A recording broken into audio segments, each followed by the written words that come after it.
Hey everybody, it's your friend Stephanie back at you with my fourth podcast. I'm somewhat of an amateur now instead of a beginner, a little bit more comfortable in talking to you guys. I do still have some pauses that are awkward. I apologize for my voice. My bronchitis has now become full-blown pneumonia, and I am still smoking and drinking a beer because esophageal cancer already got me. Why not? Poor me. Let's move on. Today marks the epic 50th anniversary of the Apollo 11 moon landing, which great day for America. I mean, it doesn't get better than baseball, hot dogs, and moon landings here in America. However, the last time I saw anything, Buzz Aldrin punched some guy in the face. Old ass Buzz Aldrin, still holding it down.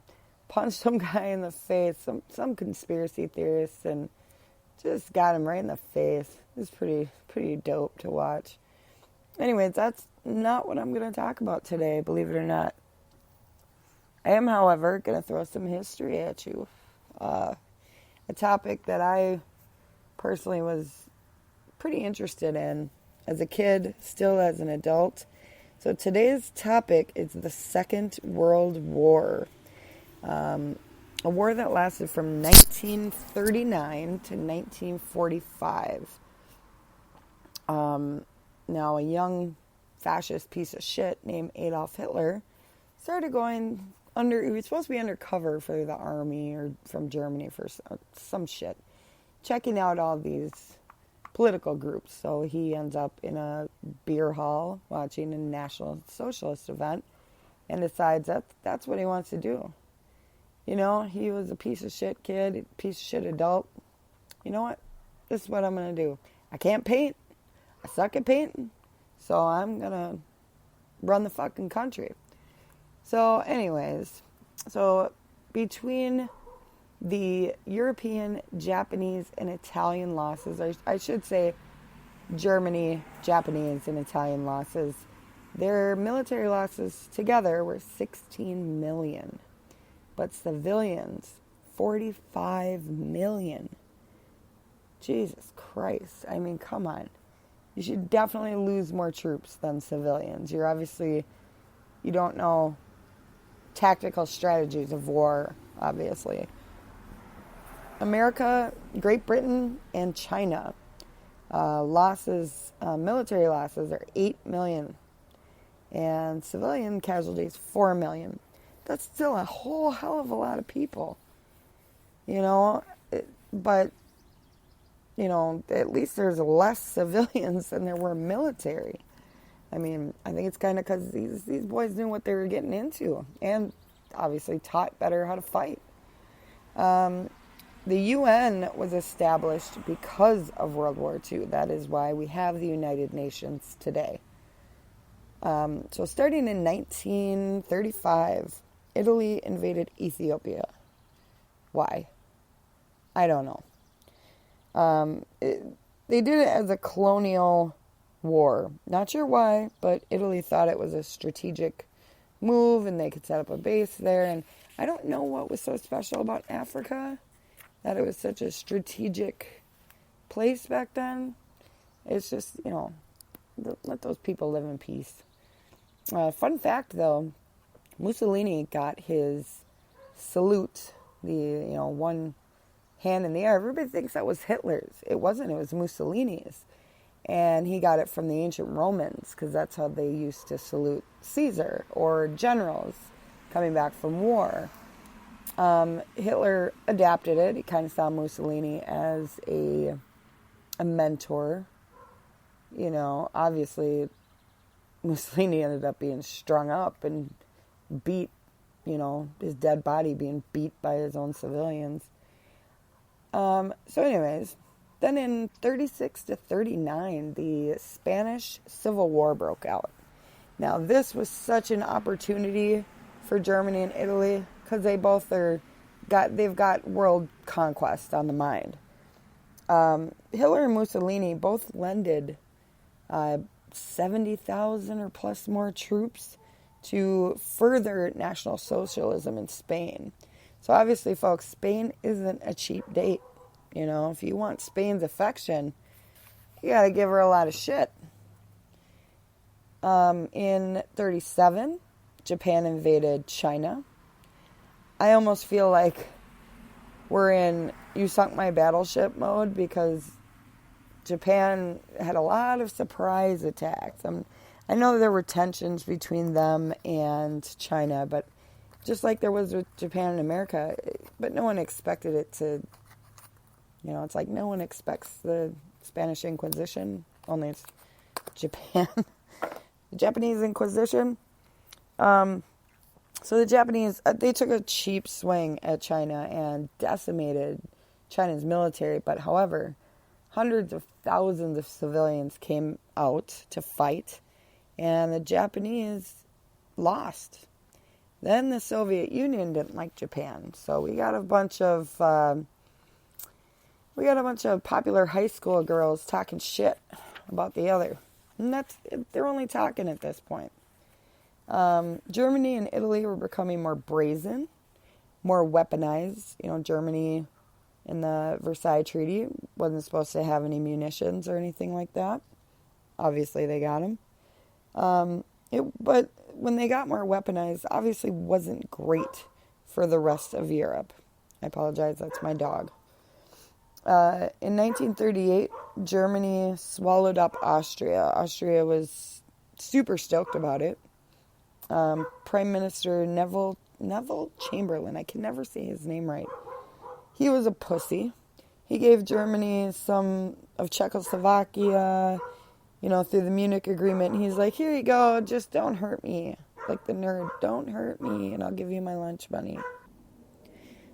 So, behind closed doors, you know, these dictators are laughing their asses off, having a brandy, having a good old time, cigars, just like someone had a baby, you know, and everybody was cheering. So war in Europe erupted in 1939 to 1940. So in between 1939 and 1940, a bunch of European countries were attacked. And Germany takes Poland in 1939. Well, they invaded in 1939, but take the western half of Poland. The Americans were 50-50 about going to help out.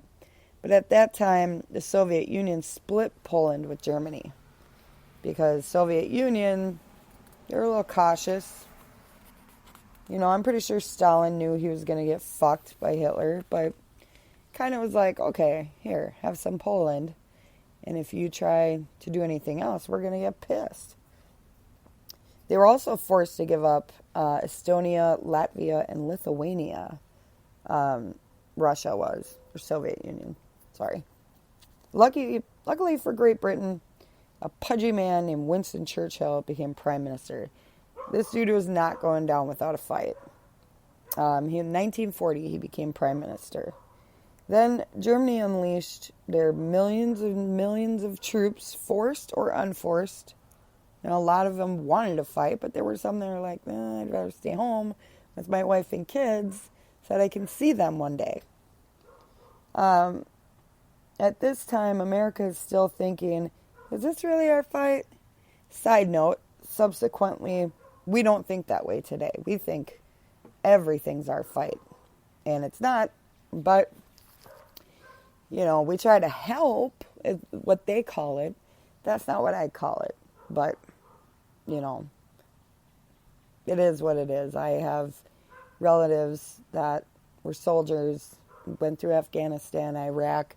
My dad was in the Air Force during Vietnam, you know, and I absolutely appreciate and respect every serviceman and women.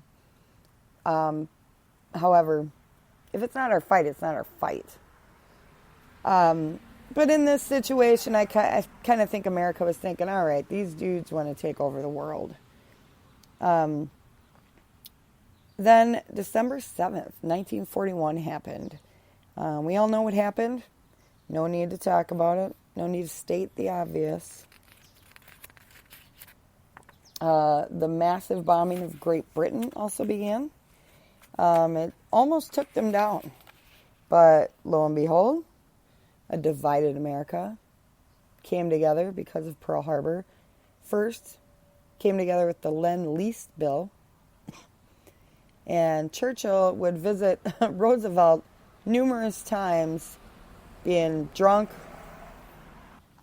walking around naked at the White House. That dude was a baller. You know, if you're just eating cheeseburgers and downing everything, every whiskey or bourbon bottle you can get your hands on, you just walk around the White House naked. You are a fucking baller. Props to Winston Churchill. Once Pearl Harbor happened, America was united, and we're like, let's fuck these motherfuckers up. Now, at this time, Germany and Italy, they were fighting in Africa against Great Britain. From all accounts, the Italians sucked at fighting, at least in Africa, and they retreated a lot in Africa. Obviously, they didn't know how to point and shoot. Hitler still held out hope for peace with Great Britain. Peace? Are you fucking kidding me? Whatever. The man was obviously deranged, schizophrenic, whatever the hell you want to call him, psychotic, narcissist. All those things in one makes for a very disturbed human being. Pushing on, the Americans went after the Japanese first because they bombed us, so we went after them first. Didn't work right away. So they kept trying, and finally they just dropped a goddamn bomb on them. But before that, we went to Europe. We started gaining ground. All this while there was a bloody Eastern Front happening. Russians, Germans, Poles, Czechs alike just dying everywhere, getting frozen. People's families, their houses being burned down. So 43 and 44 is when the Allies really started pushing through. So on June 6, 1944, D-Day happened. Again, don't need to go into details. You should all know what it was. British and American and whoever was a good guy took a ride to France by fooling Germany, thinking that they were going to come from the port of Calais. So they blew up these inner tube tanks and trucks and stuff, and then Germany would do reconnaissance, and they thought, well, they're coming this way because it's the shortest way to France. Well, that wasn't the case. So the Axis goes down in 44-45. The Russians are going to go to Berlin first. The Americans, I guess, thought we owed them, one because they almost got to Moscow, killed millions of people along the way. What a lot of people, on a side note, either don't know or don't want to talk about is how civilians were terrorized by Russians and Americans. You can call me a traitor. I'm sure that idiot Alex Jones would probably say, oh, you're a traitor. I'm not a traitor, man. They terrorize them by shaving women's heads, ripping their blouses off, raping them, torturing them. I get that the Nazis did that and killed 6 million people just because of who they were. I absolutely, 100%. That is an atrocity. But do we have to be the same? Did we have to do the same thing? No, we didn't. We're better. We could have acted better, but we didn't.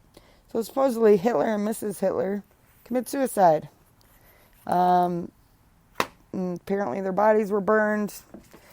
Russia said they had their bodies, but they had the skull of a female, and couldn't have been Adolf Hitler then. But a bunch of these Nazis escaped to South America because, like Juan Perón, a lot of them went to Argentina because Juan Perón was a big National Socialist fanboy.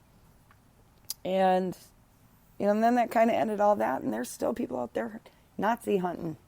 And I don't care if they're 99 years old. Bring their asses in. Let them die in jail. That's all I got for tonight, guys. My time is up. I hope you have a good night, a good evening, a good morning, wherever you are. Talk at you later. Peace.